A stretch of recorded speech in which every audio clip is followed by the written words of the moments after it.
എന്നെ വിട്ടേക്ക് സാർ. ആരോ വരുന്നല്ലോ. എന്റെ മോന്റെ പിന്നെ വലിയ ഫ്ലാഷ് ബാക്ക് ഒക്കെ ഉണ്ടെന്ന് തോന്നുന്നു. ഇനി ഇവൻ എന്തൊക്കെ പറയാൻ പോന്നു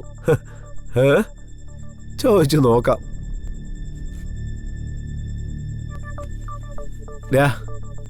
അടിച്ചടിച്ച് ബോറടിക്കുന്നതാ, കൈ വേദനിക്കുന്നു. നീ എന്നങ്ങ് പറ.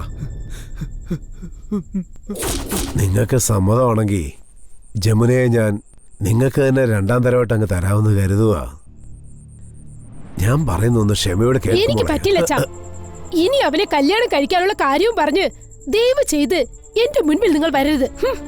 എന്നോട് ക്ഷമിക്കണം മോനെ, മനസ്സിലൊന്നും വെച്ചോണ്ടിരിക്കല്ലേ. എന്നാ ശരി. ജമുനയെ കുറിച്ച് പറയാൻ നീ ആരടാ? ജമുന എനിക്ക് വേണം.